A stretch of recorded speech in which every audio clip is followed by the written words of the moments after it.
그럼 과제 및 뭐 시험 뭐 이런 게 있을까요? 그 다음에 제출일이 오늘이 3월 9일인가?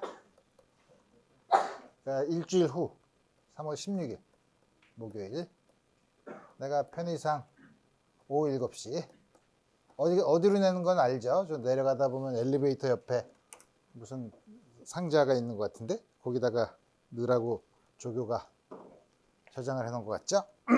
자, 그래서 우리 어제 그 문제를 마저 풀려다가 말았는데 마지막 문제를 하나 봅시다.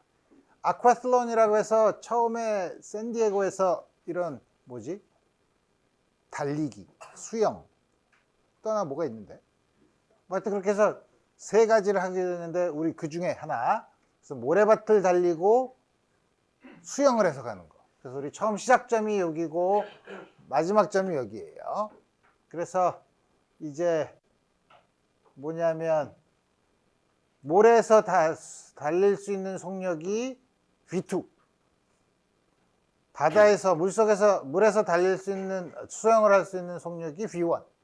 다음과 같이 됐을 때 그러면 여기서 시작해서 여기 어디서 시작해도 여기 시작이라니까 여기서 시작해서 여기까지 도달하는데 물론 제일 짧은 거리는 이렇게 오는 거죠. 직선으로 오는 거죠. 그렇지만 우리가 잘 상식적으로 알듯이 헤엄치는 속도가 달리는 속도보다 좀 느리니까 이렇게 오는 거는 전부 다 헤엄을 쳐서 와야 되니까 이 속도가 이 시간이 거리로 보면 그렇지만 우리가 관심 있는 거는 시간, 가장 짧은 시간에 오려고 하면 이렇게 오는 거는 뭐 그렇게 현명해 보이지 않죠.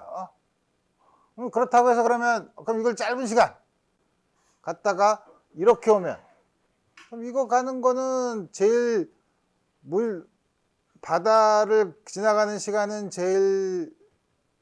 거리는 제일 짧지만 이 모래를 따라서 걸어가는 길이가 굉장히 길어지죠.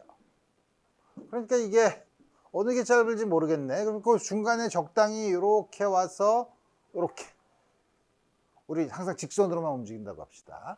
그럼 이렇게 가려면 제일 최소 시간으로 가려면 요 해변까지의 거리가 B, 여기서부터 여기까지의 거리가 A라고 하면 어느 방향으로 헤엄을 쳐서 도달한 다음에 이렇게 가야만 최소 시간이 걸릴까 하는 문제를 한번 생각해 보도록 합시다.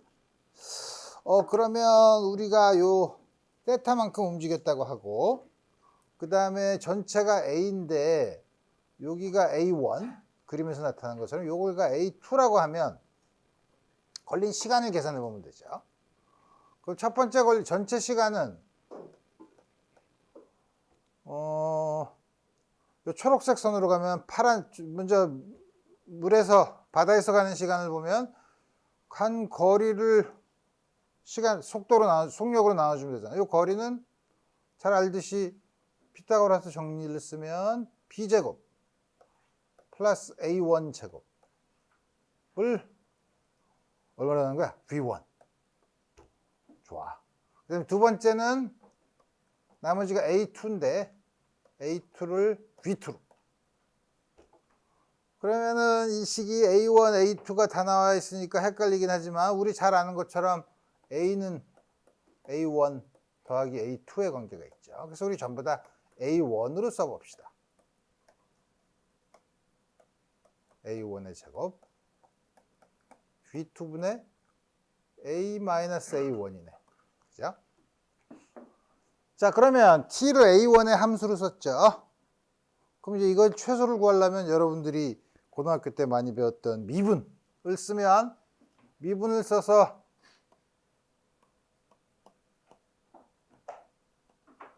이게 0이 되는 시간을 구하면 될 텐데 그러면 여러분들이 헷갈릴 수 있죠. 가만히 있어보자. 그게 0이 되면 최소가 될 수도 있지만 최대가 될 수도 있지 않나요? 그렇죠. 미분이 0이 되는 조건은 극값을 구하는 조건이죠. 그렇지만 우리가 이제 그걸 알지만 그래서 우리가 저게 최대인지 최소인지 알려면은 저거 2차 미분이 양수냐 음수냐를 따져야 되지만 물론 따져서 확인을 해야죠. 확인해야 되는데 우리가 문제의 특성상 문제를 보면 최소 시간일 수밖에 없어요. 그죠? 최소 시간, 왜냐면 그 안에서 최대 시간이 나올 수는 없죠. 그래서 이걸 보면, 미분을 해야 되네? 그럼 B1. 우리 이거 다 했지 뭐. 옛날에 미분을 다 해봤으니까.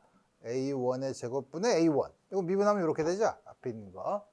틀렸나? 맞죠? 뒤에 있는 거는 미분하면 V2분의 1인가? 1이죠. 그죠? 다음 것이 되니까. V2분의 1. V1, A1, B제곱 플러스 A1 제곱.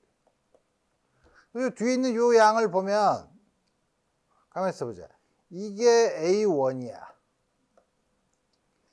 이게 스퀘어 루트 B제곱 플러스 A1의 제곱이죠. 그럼 스퀘어 루트 B제곱분의 A1 제곱의 분의 A1은 여기 그림에서 보면 사인 세타죠. 그죠? 다음과 같은 관계를 얻는, 다시 말하면 사인 세타를 V2분의 V1 속력의 비율로 다음 거, 물론 V2가 더 크죠. 그죠? V2가 V1보다 큰 경우, 우리 잘 아는 것은 상식적으로 육지에서 뛰어가는 게 더 빠르니까. 우리 다음과 같은 결과를 얻을 수 있다 이거예요. 그래서 내가 지난 강의에 마지막 문제로 보여준 거는 그게 응용 문제죠. 응용 문제로 이제는 여기서 이렇게 간 게 아니라 여기서 있으면, 여기서 오려면은 그럼 요 각도는 어떻게 되냐? 여기 각도를 세타 1, 여기 각도를 세타 2라고 하면 문제가 조금 더 복잡해지긴 하지만 푸는 방법은 똑같아요. 그죠? 푸는 방법은 똑같은데 이거를 다시 또 여러분들한테 하는 건 여러분들이 집에 가서 풀어보면 되는데, 그 결과는 우리 어떻게 구하냐면 여기 나와 있는 세타 1, 세타 2를 보면 어떻게 되나? V2분의 사인 세타 2는 V1분의 사인 세타 1을 만족시키는 세타 1, 세타 2 이걸 만족시키는 곳으로 가면 좋다 이거예요. 이거 나중에 결과를 계산해보면 다음과 같은 결과로 주어지는데, 이거 보면 굉장히 이상하게 보이지만 어떻게 보면 굉장히 친숙하게 보일 수도 있죠. 여러분들이 고등학교 때 혹시 빛의 굴절을 배울 때 보면 슈넬의 법칙이라고 해서 왜 굴절률 보면은 굴절률에 대한 그걸 보면 N1 sin theta 1, N2 sin theta 2. 뭐 이런 N1, N2가 이거 모른다고 좌절할 필요는 없어요. 우리 2학기 되면 다 배울 테니까. 다음과 같은 만약에 공식을 여러분 슈넬의 법칙을 알고 있다면 이거랑 굉장히 비슷하게 보이죠. 사실 똑같아요. 우리 움직이는 사람이 이게 빛이라고 생각해 보면 이게 뭐냐면 굴절률은 사실 움직이는 속도의 역수에 비례하기 때문에 사실 어떻게 보면 빛의 굴절 법칙을 보인 거랑 똑같아요. 빛의 굴절 법칙을 뭐를 통해서 얻었더라? 가는 시간이 움직이는 처음에 시작해서 도달할 때 걸리는 시간이 최소인 경로를 따라서 움직인다 라는 원리가 소위 페르마의 원리라고 하죠. 하지만 우리 이거는 나중에 보겠지만 우리 다음과 같이 간단한 예제로 우리 문제를 풀 수 있다 이거예요. 자, 그래서 우리 2장을 끝내고, 자, 지금까지 그럼 우리 뭐 이것도 2차원이지만 기본적으로 1차원 운동이었는데, 우리 앞으로 1차원을 했으니까 내가 지난 시간에 얘기한 대로 우리 간단한 데서 조금씩 복잡한 걸로.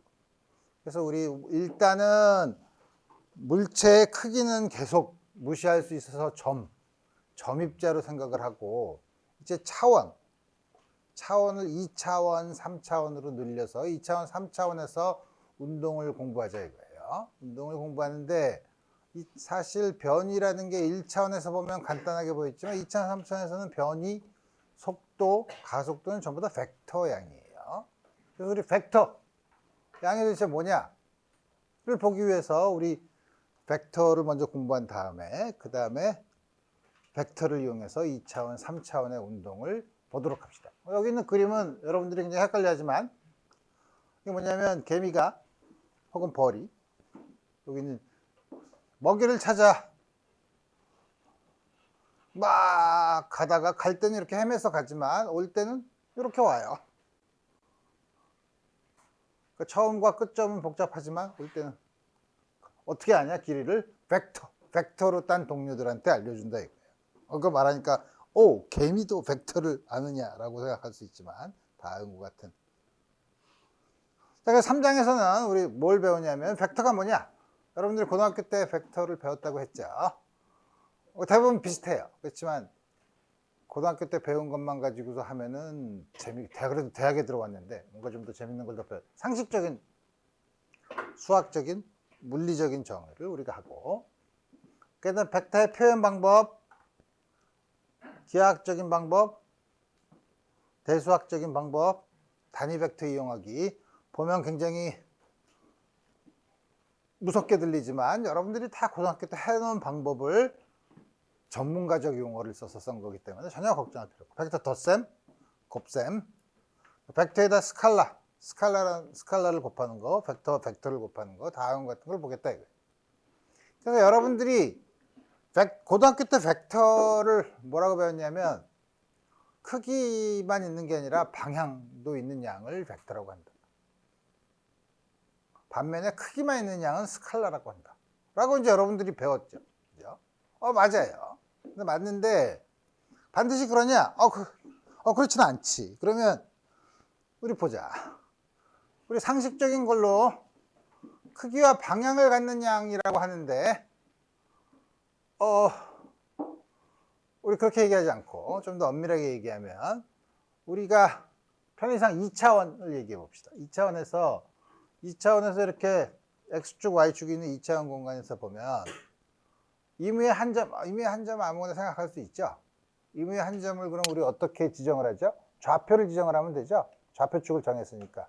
원점을 정하고 임의의 점의 좌표가 X, Y다. 그러면 원점에서부터 우리가 정한 점까지 이렇게 화살표를 그린 벡터, 끝점이 여기 XY에 있는 벡터 양을 그리면 2차원 공간에서 임의의 점 위치는 반드시 그거를 향하는 벡터와 1대1 대응 관계가 있죠. 그렇다고 해서 그러면 요 점이 벡터냐? 그건 아니죠.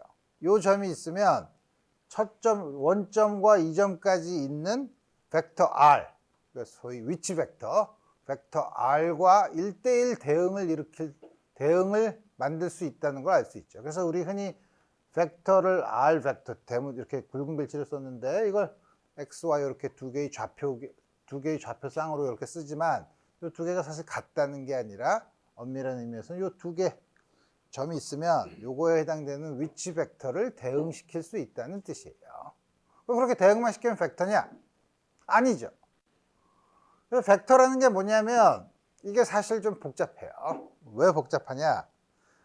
우리가 벡터를 얘기할 때는 그 벡터가 있는 공간의 성질이 무엇이냐 하는 걸 먼저 봐야 돼요. 우리가 흔히 알고 있는 3차원 공간은 우리가 소위 유클리드 공간이라고 하죠. 유클리드 공간의 특징이 뭐죠? 한 점과 다른 점 사이의 거리를 우리가 정의할 수 있죠. 어떻게 정의하지?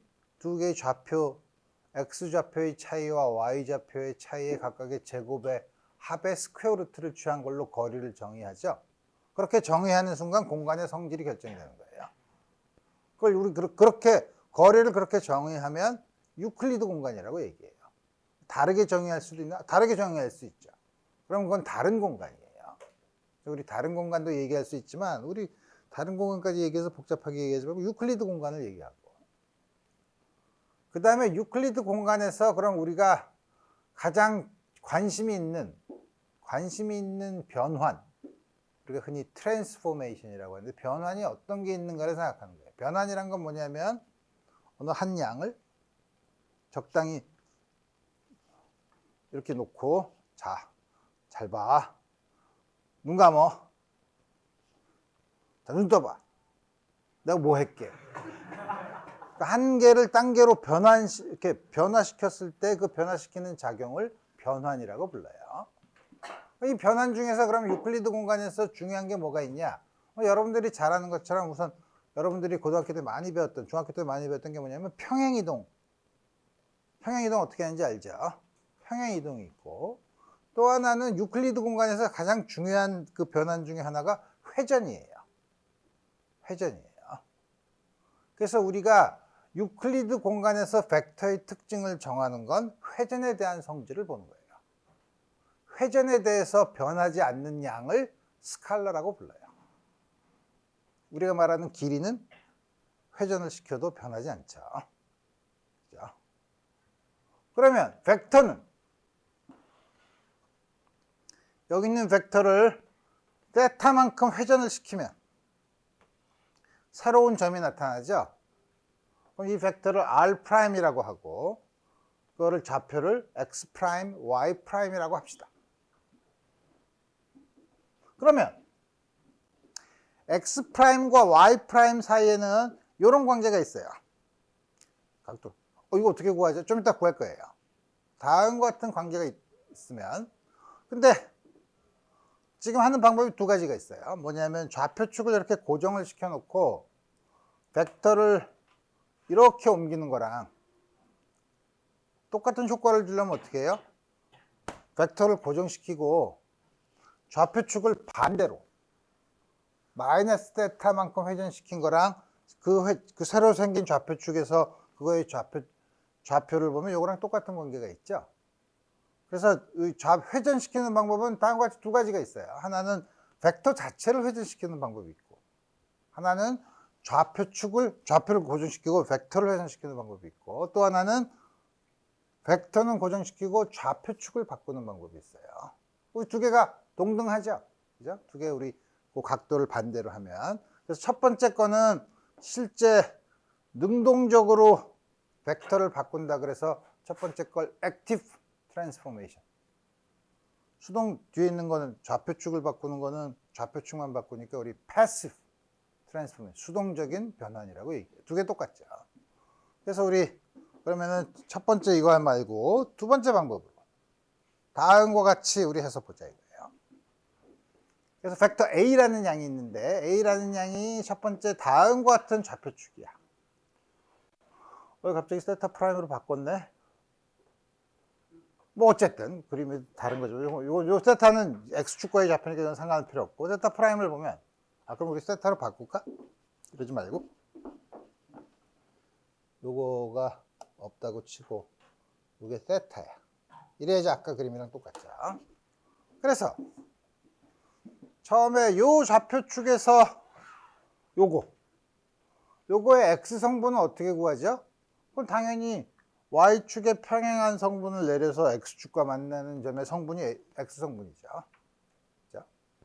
요거 a라고 썼지만 이거 그냥 x라고 생각해도 좋아요. xy. 이게 r 벡터라고 하면. 그 다음에 이거의 y성분은 y축의 다음과 같이 x축에 평행한 걸로 해서 요 y축과 만나는 점을 y성분으로 정하죠. 회전축이 이렇게 바뀌었으면 x', y'으로 해서 좌표축이 바뀌면 요거의 x' 성분은 y' 축에 평행하게 이렇게 해서 요 x' 축과 만나는 점이 x', y' 이렇게 되는 거죠. 그럼 요거 내가 지금 ax, ay, ax', ay'으로 썼지만 아까 a를 전부 다 xy라고 생각하면 돼요. 그러면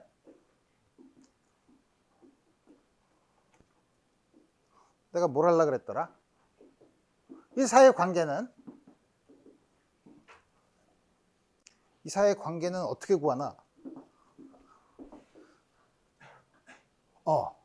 이 사이의 관계를 구하기 위해서 x라고 합시다.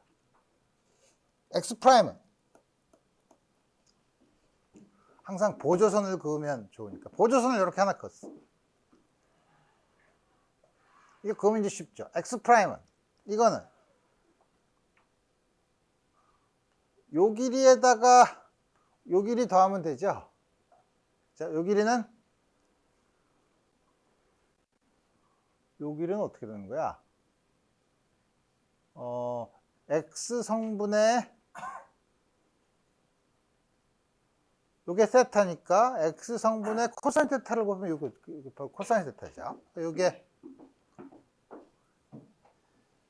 요 길이가 x 코사인 테타네. 그럼 요 길이는 요 길이랑 같잖아. 요 길이는 요 삼각형에서 보면 요게 세타면 요게 세타죠. 우리 그건 다 알아. 그죠? 요게 세타면 요게 세타면 요게 세타예요. 뭐 있죠. 삼각형 관계. 그러면 요게 AY의 사인 세타죠. 그게 요 길이랑 같죠. 그래서 X'은 X 코사인 세타 플러스 Y 사인 세타. Y 프라임. 요 양은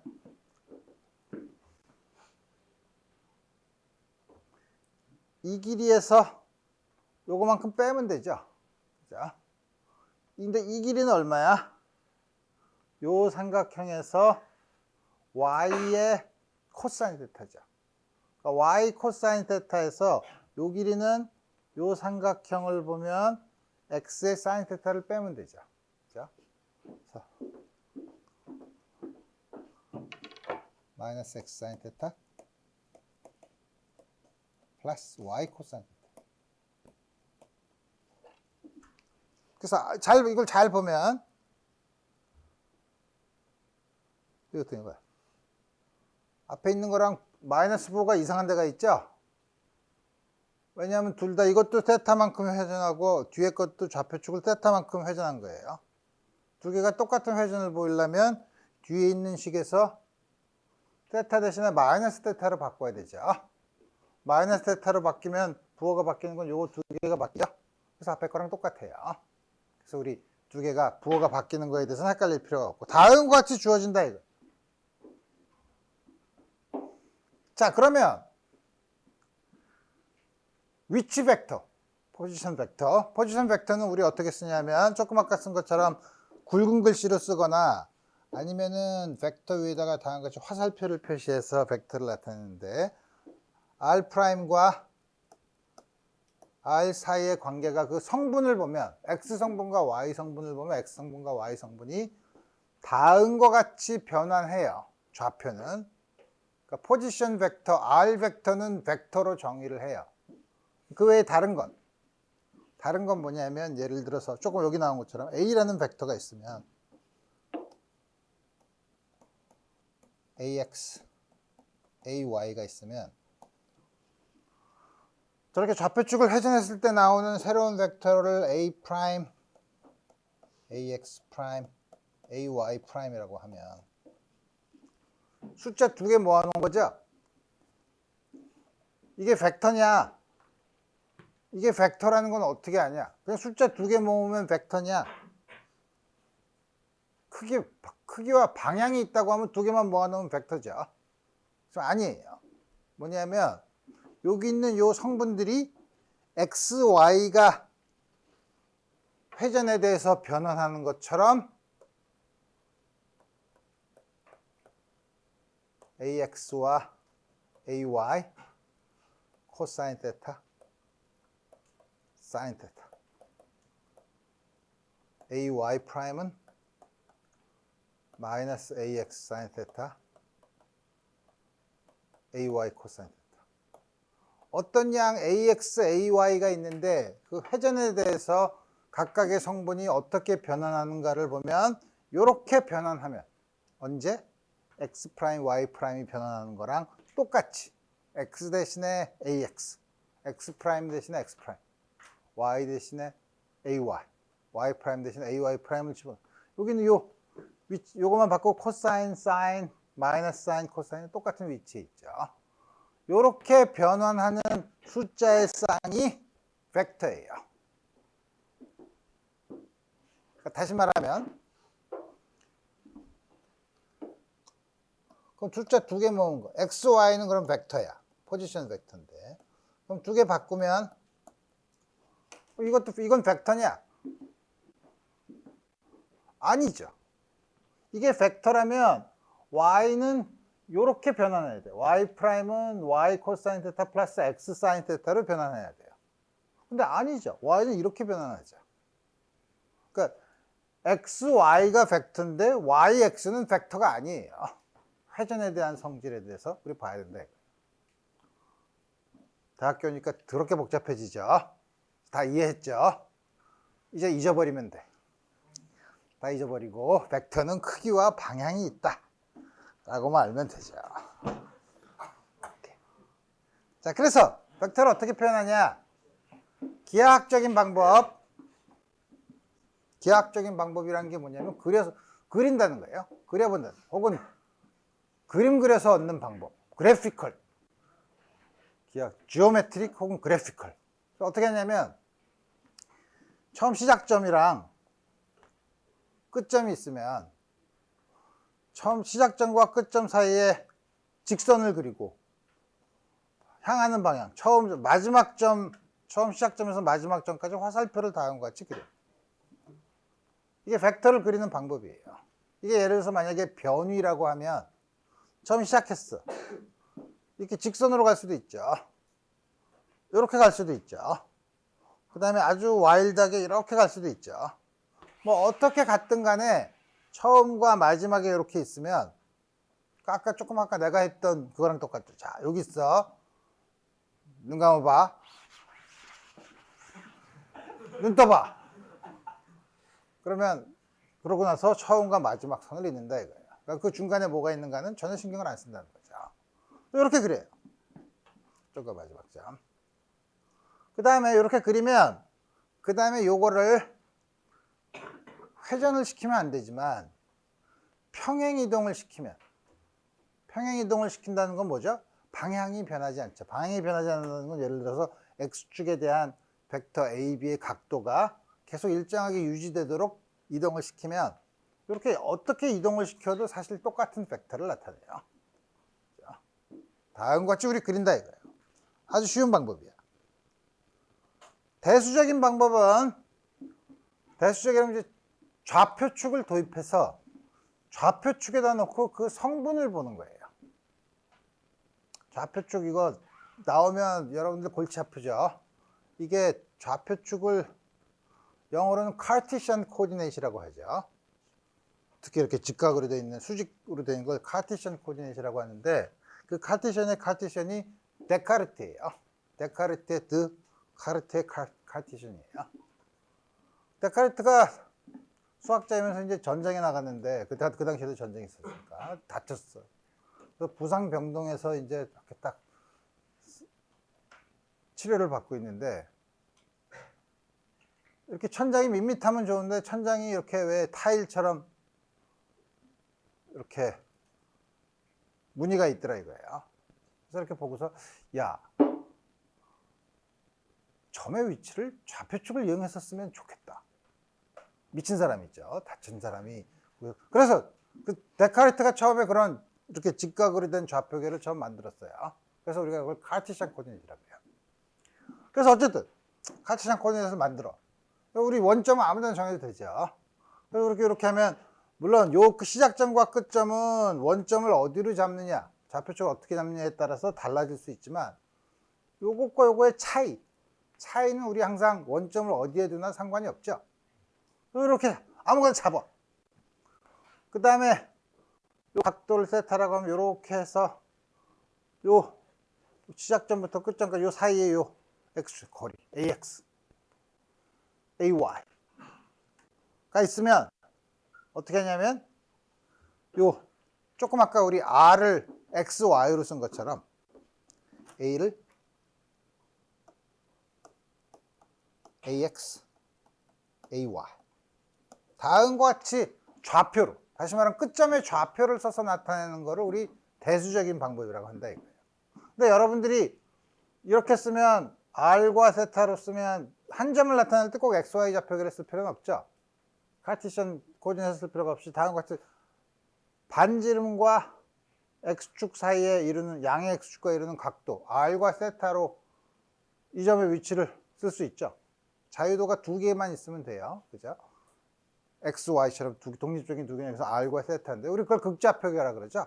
극좌표계로도 표현하면 여기처럼 ax, ay인데 x좌표는 요 크기를 a의 크기를 그냥 a로 쓰면 a는 당연히 피타고라스 정리에 의하면 스퀘어 루트 ax 제곱 더하기 ay 제곱이고 a 코사인 세타 ay는 a 사인 세타 다음과 같이도 쓸 수 있죠. 물론 탄젠 세타는 ax분의 ay 다음과 같은 식으로 우리 쓸 수 있다.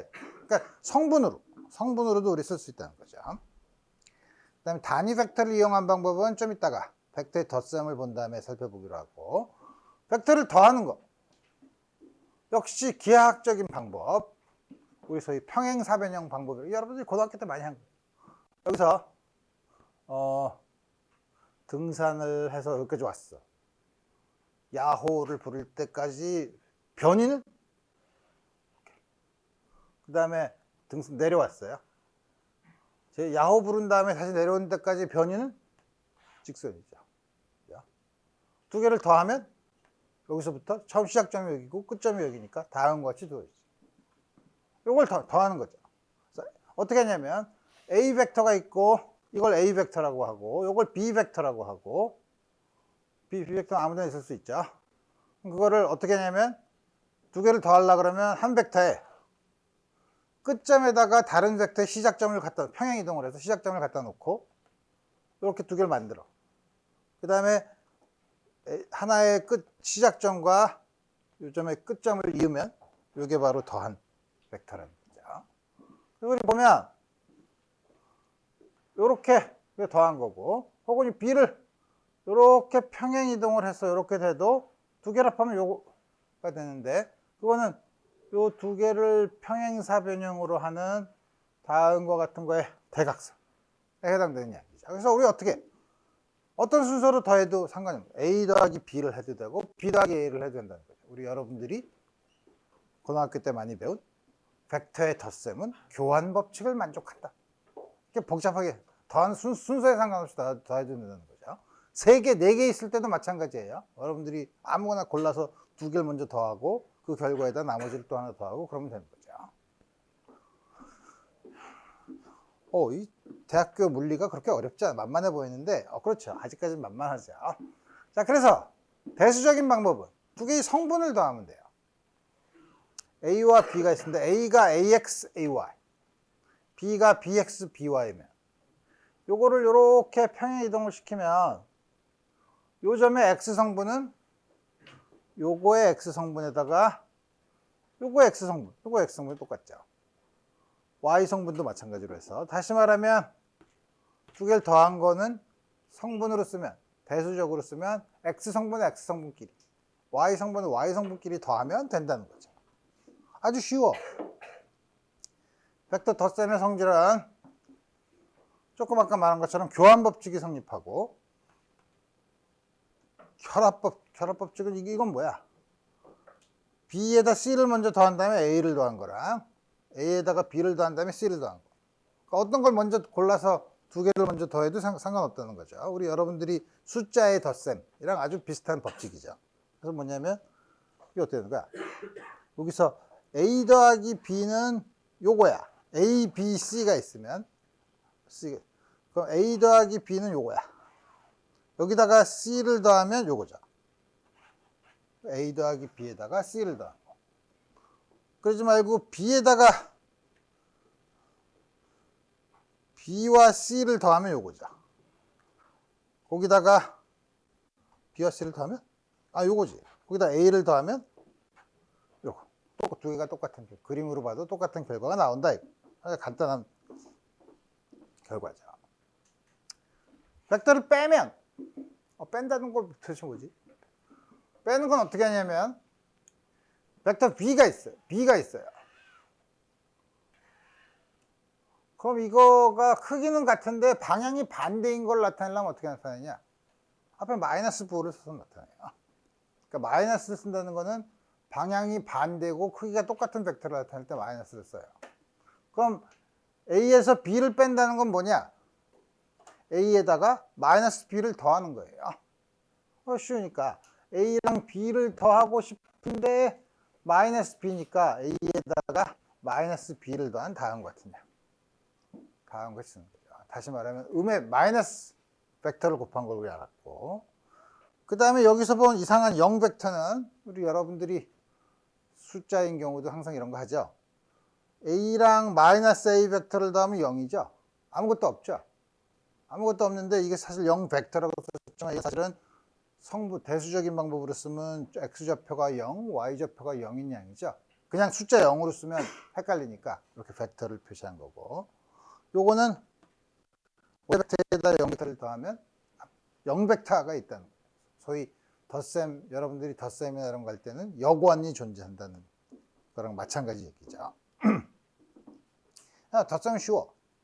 벡터에다가 그러면 이제 곱셈은 지금까지 덧셈을 했죠. 덧셈 뺄셈은 이제 곱셈은 벡터에다 스칼라 곱하는 건 여러분들이 많이 했고 초등학교 때부터 했으니까 벡터에다 스칼라 곱하는 거 조금 아까 했죠. A가 벡터고 K가 스칼라라고 하면 K가 양수면 방향은 똑같아요. 그죠? 원래 벡터가 있는데 K가 양수인데 K가 1보다 크면 크기가 K배 더 늘어난 거죠.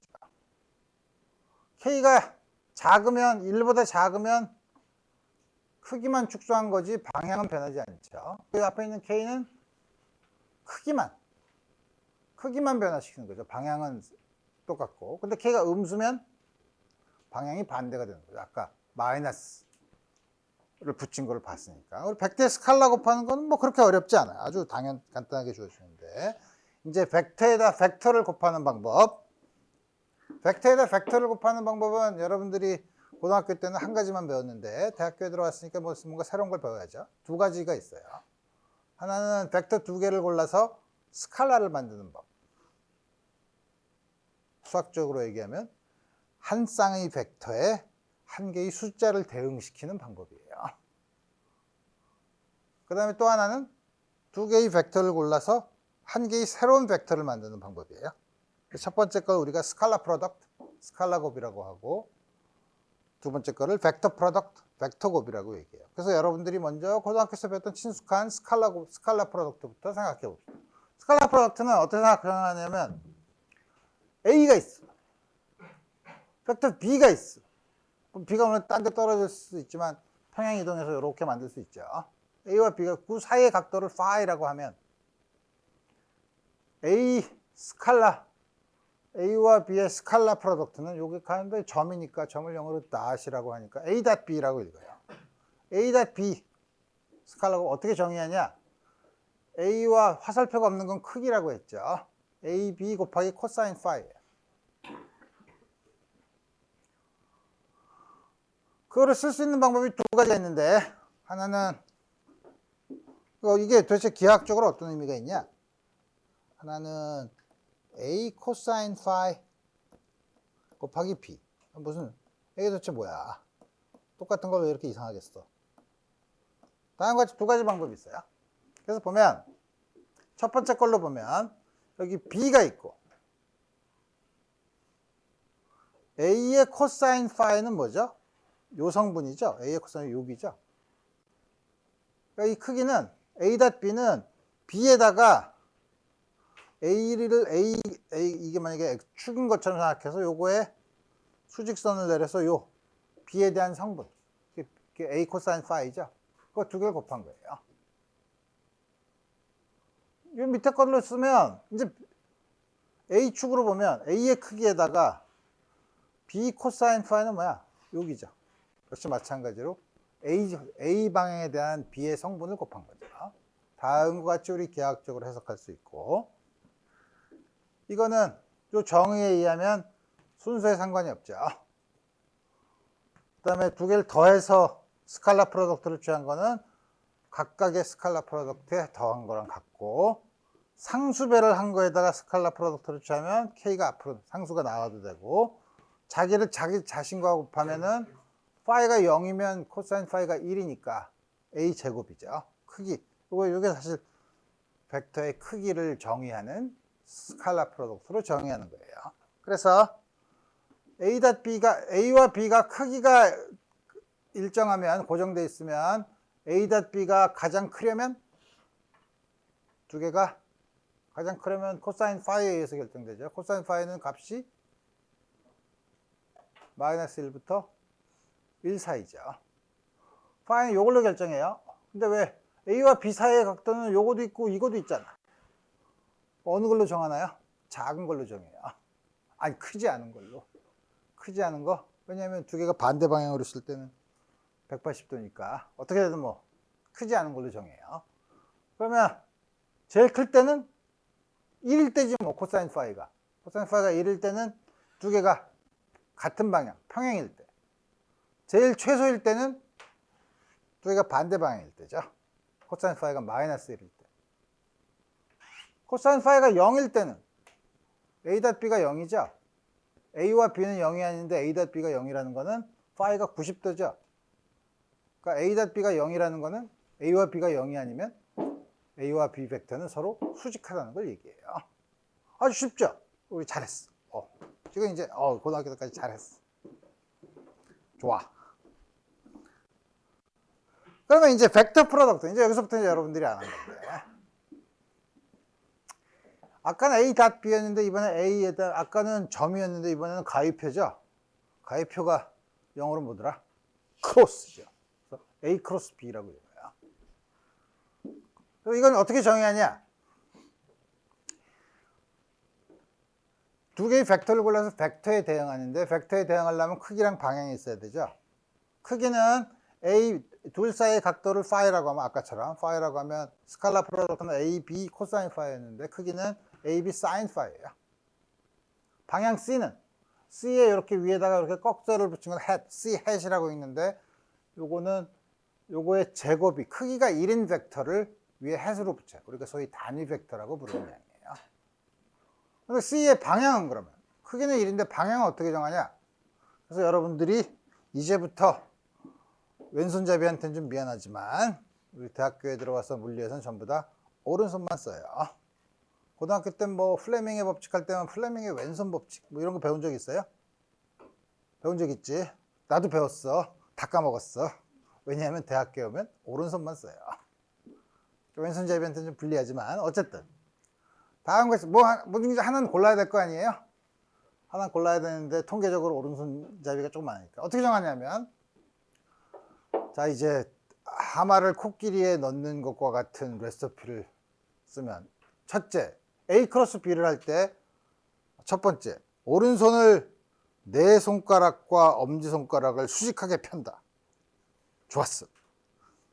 2번, 네 손가락을 처음 시작하는 A 벡터로 향하게 한다.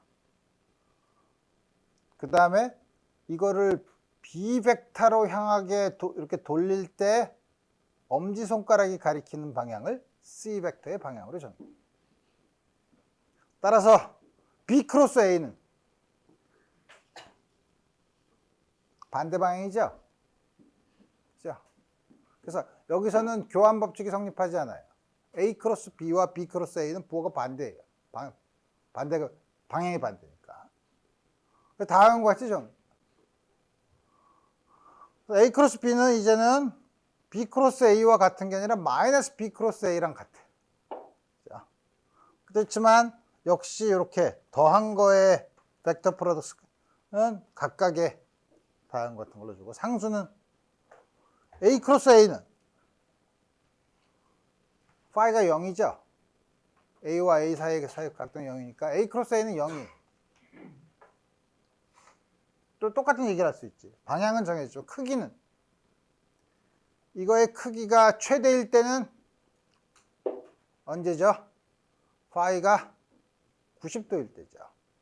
이제는 A 크로스 B가, A와 B가 고정되어 있다고 하면, 방향만 서로 바꿀 수 있다고 하면 A 크로스 B가 최대일 때는 두 개가 수직할 때예요. 최소일 때는 평행하거나 반대 방향일 때가 최소값을 가지죠. 다음과 같은 성질을 가지고 있다. 말로만 하면 재미없잖아. 하기 전에 재미있는 특성은 A 크로스 B는 C 벡터죠. C 벡터에 비례하죠. 다음과 같은 양. 이 양은 A와도 수직, B와도 수직이죠. 그죠? 혹은 다시 말하면 A와 B가 이루는 평면의 수직인 벡터예요. 그죠? 그 벡터 프로덕트는 다음과 같은 성질을 가지고 있다 이거예요. 그러면 이 두 개만 있냐? 두 개가 있지 않고 이렇게 막 자기끼리만 하나? 막 섞여 있을 수도 있죠. 스칼라 프로덕트랑 벡터 프로덕트랑 막 섞여 있을 수도 있죠. 섞여 있는데 A 닷 B 크로스 C 다음 같으냐? 어우, 그렇게 복잡하네. 근데 이거는 여기 내가 괄호를 썼지만 사실 위에 있는 양은 이건 괄호를 쓸 필요가 없어요. 왜냐하면 여러분들이 괄호가 없다고 해봅시다. 괄호가 없으면 앞에서부터 무식하게 A 닷 B 여기 스칼라네. 스칼라에다가 벡터 프로덕트를 할 수 없잖아. 그러니까 이거는 이걸 먼저 할 수가 없는 거예요. 그죠? 그러니까 이거는 당연히 요걸 먼저 하고 벡터를 만든 다음에 스칼라를 만드는 거죠. 자. 여기서는 아니야. 여기서는 괄호를 반드시 집어넣어야 돼요. 왜냐하면 앞에 걸 먼저 할 수도 있고 뒤에 걸 먼저 할 수도 있는데 어느 걸 먼저 하냐에 따라서 값이 달라져요. 그래서 이때는 요 뒤에 요거는 우리가 흔히 보는 예로 들었는데 이렇게 여러 가지로 섞어서도 할 수 있다 이거예요. 근데 요거는 요 세 개가 값이 같아요. 어떻게 복잡한데 이게 어떻게 되죠? 복잡하지만 여러분들이 IQ 테스트를 한 것처럼 세 식의 규칙성을 보면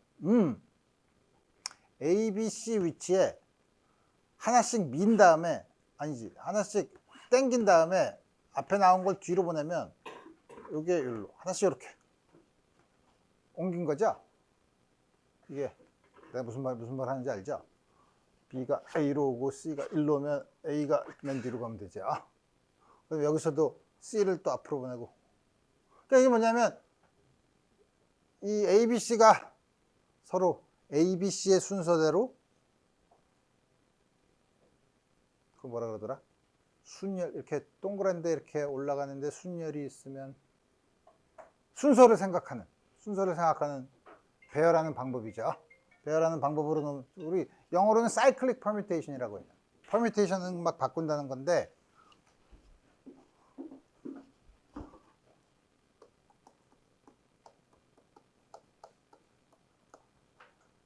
퍼뮤테이션은 두 개를 바꾸는 걸 퍼뮤테이션이라고 해요. 두 개 순서 바꾸는 거. 근데 그거를 주기적으로 이렇게 다시 말하면 한쪽으로 저거로 n개를 순서대로 늘어놓는 방법이 n 팩토리얼 게 있죠.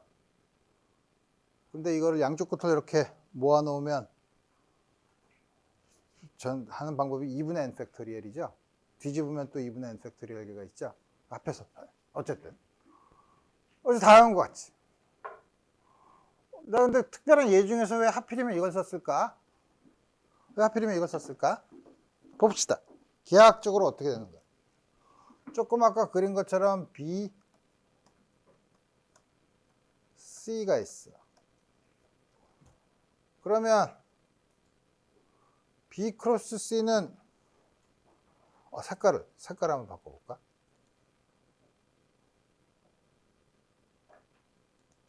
B 크로스는 이렇게 되지 않겠어요?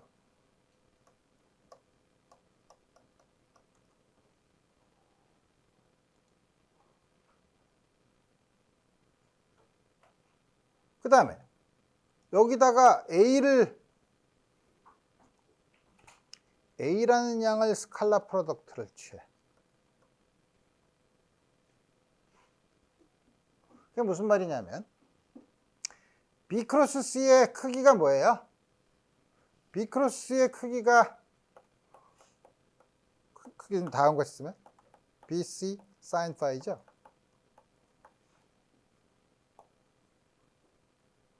BC가 있고 파인데 BC sin 파이는 뭐예요? 문제. 두 변의 길이가 BC이고 가운데가 각 사이각이 파이인 삼각형의 넓이?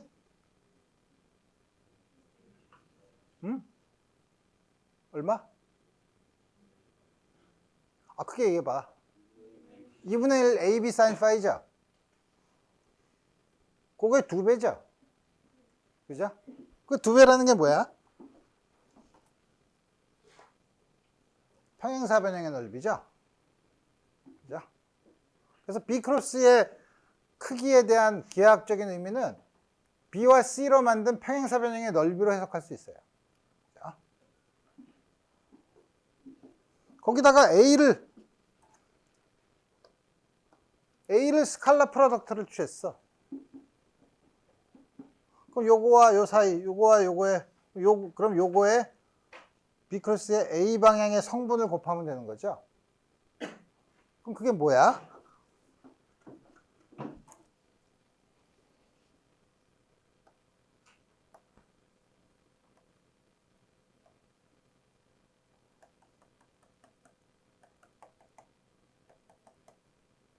B 이렇게 안 나와. B, C, A가 있으면 밑면의 넓이 곱하기 요거의 요 중에서 요거의 수직인 이렇게 있으면 그 수직이고 A의 수직인 성분을 곱하는 거니까 높이죠. 그러니까 여기는 요 양은 세 변이 A, B, C인 평행 육면체의 부피예요. 그죠? 그 중에서 요거 두 개 바꾸면 부호가 바뀌죠. A, B, C 순서로 넣는데 그래서 요거를 순서를 계속 양수로 만들려면 이렇게 사이클릭 퍼뮤테이션을 해야 돼요. 음수가 되면 이 방향이 이렇게 바뀌니까 순서를 바꾸면 다음과 같이 주어진다. 두 번째 거는 여러분들이 이제 물리학과에서 그런데 벡터를 많이 하면 이거는 하도 많이 쓰니까 외우라 그래요. A 크로스 B 크로스인데 되게 외울 때 헷갈리니까 읽는 대로 써요. BAC, back, cap. 그래서 우리 backcap 룰이라고 불러요. 근데 이거 어떻게 나오냐? 여러 가지를 봐야지. 제일 쉬운 방법은 왼쪽 걸 무식하게 계산하고 오른쪽 걸 무식하게 계산해서 두 개 같으면 보면 되죠. 근데 좀 더 우리 복잡한 계산을 싫어하면 B 크로스 C는 B와 C가 있는 평면의 수직이죠. 그죠? 거기다 다른 이무의 벡터 프로덕트를 시키면 B와 C로 이룬 거에 수직인 거에다가 다시 그거에 수직인 가로 가. 그럼 어떻게 되죠? B와 C로 이루어진 평면 위에 있는 거죠. 그죠? 다시 B 크로스 C는 B와 C로 이루어진 B와 C가 있는 평면의 수직이죠. 이거에 다시 어떤 값들 곱하면 그거에 또 수직이어야 되죠. 그러니까 다시 B와 C가 있는 평면에 있어야 돼요. 그러니까 대략 거기 있는 거는 A 성분이 없어. B가 있고 C만 있어. 그러니까 B와 C를 적당히 더한 거예요. 근데 왼쪽에 보면 A, B, C가 한 번씩 나타나. 오른쪽에서 그럼 똑같이 모든 항에도 A, B, C가 한 번씩 나타나려면 여기 B가 있으면 A, C가 나타나야 되는데 벡터를 만들 수 없으니 스칼라로만 나와야죠. A.C. 여기는 A, B, A.B. 요 부호, 요거는 결정을 해야 되는데 그 결정을 하는 거는 그냥 무식하게 하면 되죠. 그래서 이건 말은 그렇고 그래서 이제 벡터의 성분은 그럼 우리 앞으로 어떻게 쓰냐면 A라는 벡터가 있어요. A라는 벡터가 있어요. 그러면 내가 3차원까지 썼지만 2차원까지 보면 이거를 우리 벡터 덧셈을 했으니까 x축에 평행한 벡터 ax 벡터 x축에 평행하고 크기는 ax인 거. 그 다음에 ay 벡터 이 두 개를 더한 거랑 같죠? ax 더하기 ay죠. 그죠?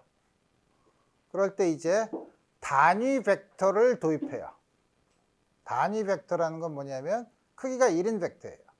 다시 말하면 자기 자신과 스칼라 프로덕트를 취했을 때 1이 되는 벡터예요. 그러면 그거를 우리가 x축인 경우에는 I, J, K, x축, y축의 단위 벡터 J, K, 우리가 흔히 단위 벡터라는 걸 표시할 때는 이렇게 위에다가 이렇게 모자를 씌우고 hat, j hat. 그래서 I hat, j hat, k hat 혹은 x hat, y hat, j, z hat 뭐 바꿔서 적당히 써요. 그렇지만 I hat, y hat, k hat 이렇게 쓰진 않죠. I, j, k 셋이나 x, y, z 에서 썼으면 어떻게 정해야 되냐면 성분으로 쓰면 1, 0, 0 x축에 평행한 0, 1, 0 y축에 평행한 단위 벡터죠.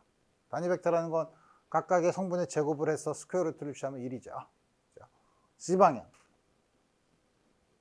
다음과 같이 써서 AX를 AX의 크기 곱하기 I. 우리 상수배를 하는 걸 알았으니까. Y 벡터는 AY는 AY의 크기 곱하기 J hat. Z방향도 마찬가지로 해서 이런 식으로 쓸 수 있죠. 이게 소위 단위 벡터를 이용해서 만드는 표현하는 방법이에요. 벡터를. 단위 벡터로 표현하면 이제 단위 벡터 연습을 하면 좋죠. I.J는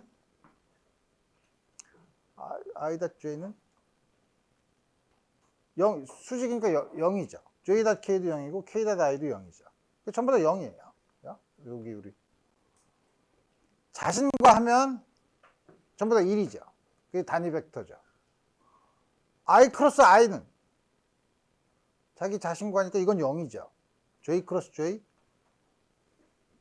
I 크로스 J는 K.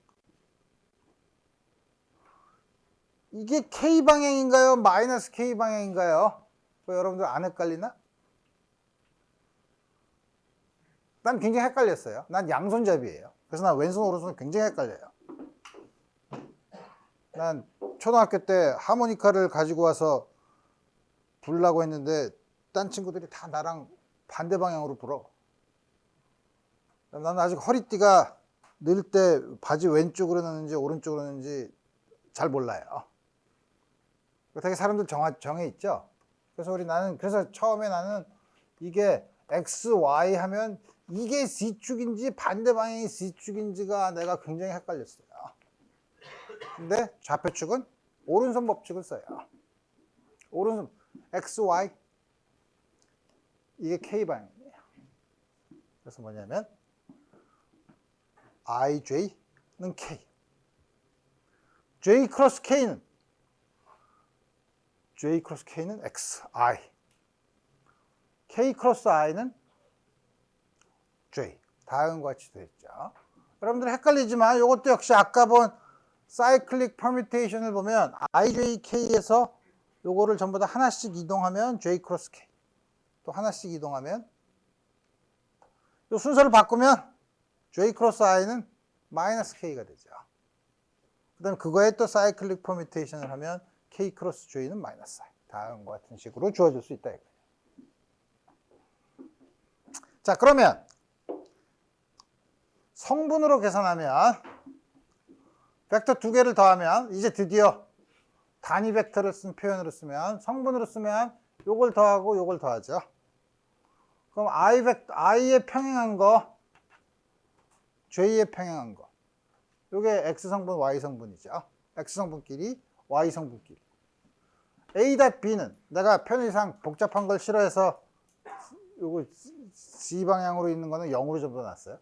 요렇게 요거 두 개를 하면 그러면 이거 무식하게 전개를 해야죠. 첫 번째 거, 두 번째 거, 세 번째 거, 네 번째 거. 그 중에서 I.I는 1, I.J는 0. 이것도 0. 뒤에 거 1. 그래서 이 뒤에 있는 거.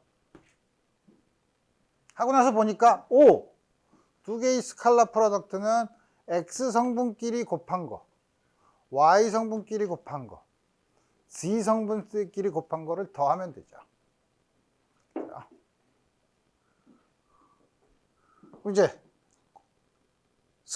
크로스 프로덕트는 이것도 똑같이 AX 첫 번째 거, 두 번째 거 순서를 조심해야 돼요. 순서 그대로 써. J 크로스 I 요거, J 크로스 J. 이제는 I 크로스 I와 j 크로스 j가 0이죠. I 크로스 j는 k, j 크로스 i는 마이너스 k. 그래서 이걸 다 합하면 ax by 마이너스 ay bx의 k. 두 개가 xy 평면에 있는데 두 개를 프로덕트를 한 거는 벡터 프로덕트를 한 거는 z축. xy 평면의 수직인 벡터죠. 이걸 내가 편의상 여러분들이 xy 평면 벡터에 있는 거, 평면에 있는 벡터만 있는데 일반적으로 임의의 벡터는 다 계산하면 여러분들이 조금 아까 한 거 여기도 3개, 여기 3개니까 9개가 있죠. 3개 전개하면 9개죠. 9개 중에서 I 크로스 I, J 크로스 J, K 크로스 K를 빼고 나머지를 다 고르면 다음과 같이 있어요. 외우기 어렵나? X는, X 성분은, I가 X는 Y, 첫 번째 거에 Y 성분, 두 번째 거에 Z 성분. 빼기, 뒤에 걸 바꿔. 앞에 거에 Z 성분, Y 성분. YZ, ZY. 여기 X면 YZ, ZY. Y 성분이면 사이클 Y 다음에 ZX니까 CX. 빼기 XZ. Z 성분이니까 KXY. CXY 빼기 YX. 다음과 같이 쓴다 이거예요.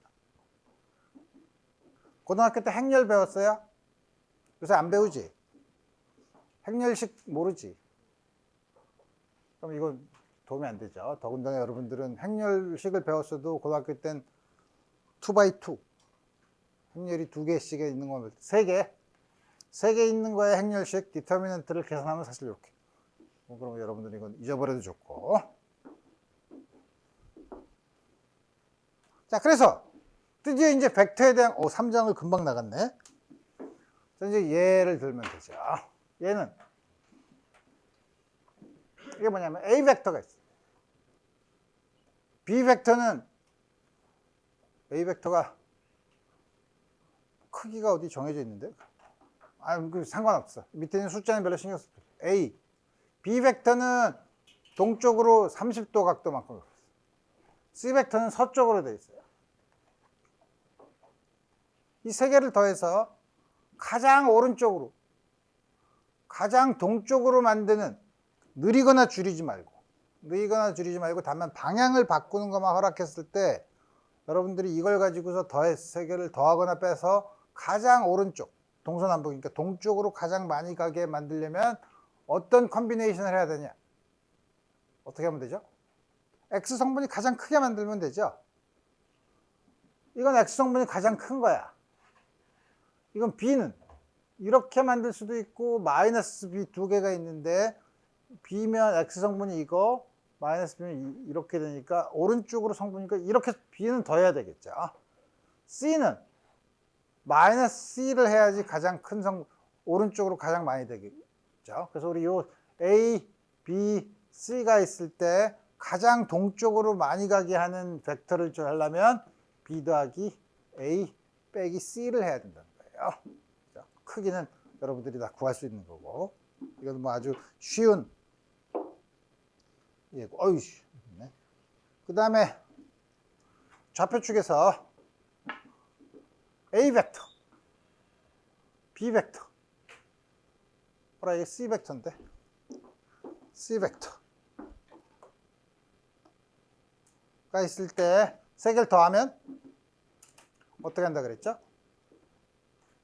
성분끼리 I 요 두 개, X 성분은 요거, Y 성분은 요거 이렇게 더해서 I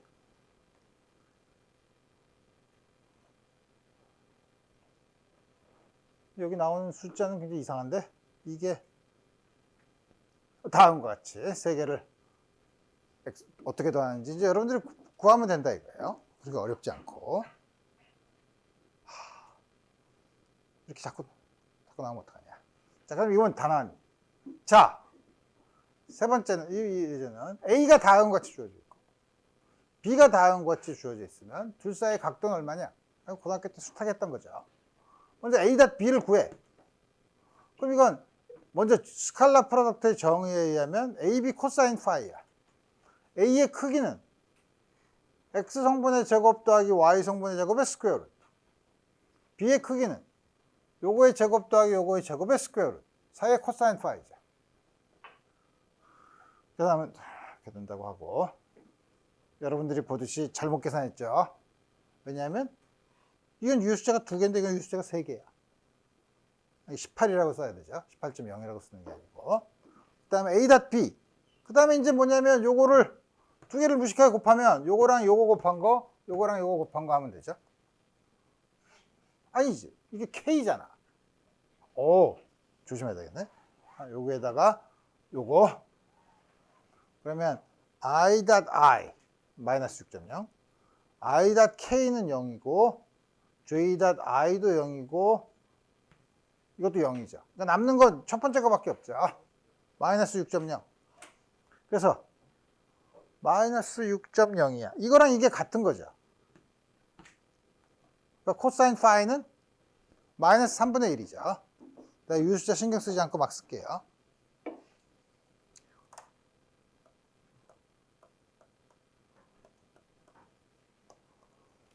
그럼 파이는 어떻게 구하나?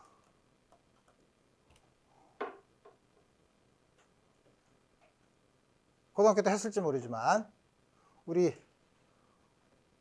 함수 fx가 있으면 fx의 역함수를 우리 어떻게 쓰죠? 이렇게 쓰잖아. 자, 그래서 우리 그 정신을 따라서 코사인 마이너스 1에 다음과 같이 쓰면 되죠.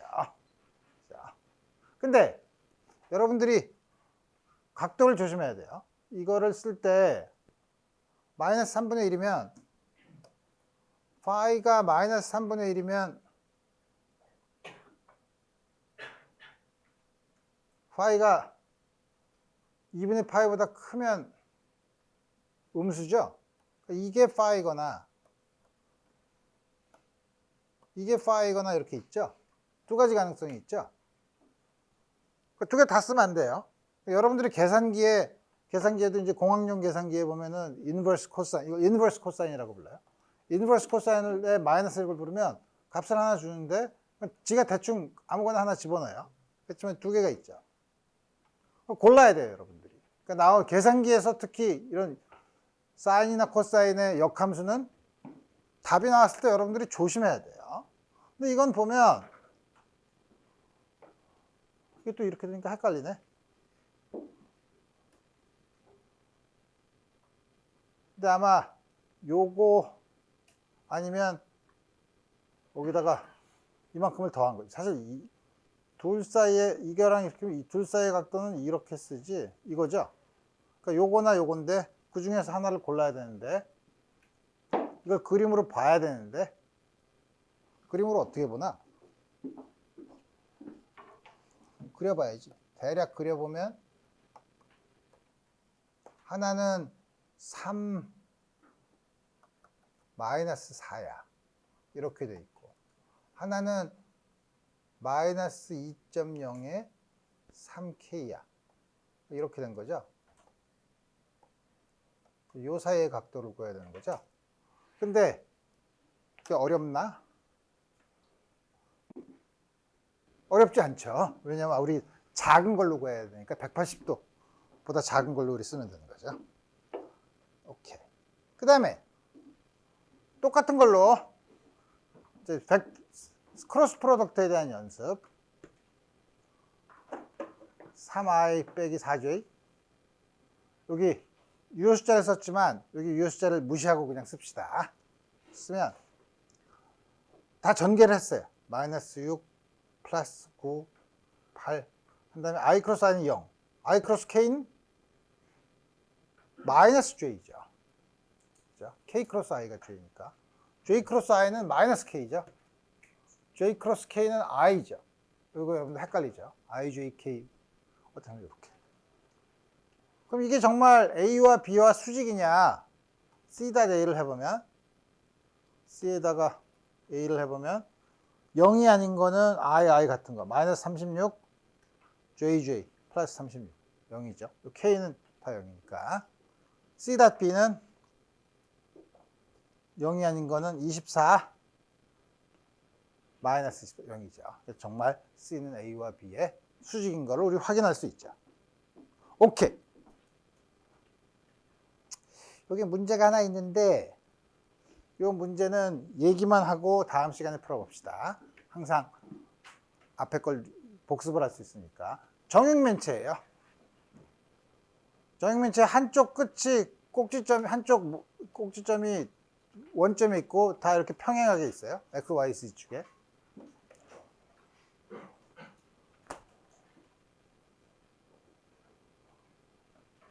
한 면의 대각선인 거. 면이 영어로 face죠. face의 diagonal, 대각선이죠. 면의 대각선인 벡터. 이거를 face diagonal 벡터라고 불러요. 전체 물체를 관통하는 거, 한쪽 끝에서 반대쪽에 있는 것까지 오는 거, body diagonal이라고 불러요. 그래서 우리 다음 시간에는 body diagonal과 Z축 사이의 각도, 그 다음에 이웃한 두 면의 face diagonal 사이의 각도가 얼마인지 우리 한번 계산해보고 그 다음 챕터로 넘어가도록 합시다. 오늘 여기까지 하겠어요.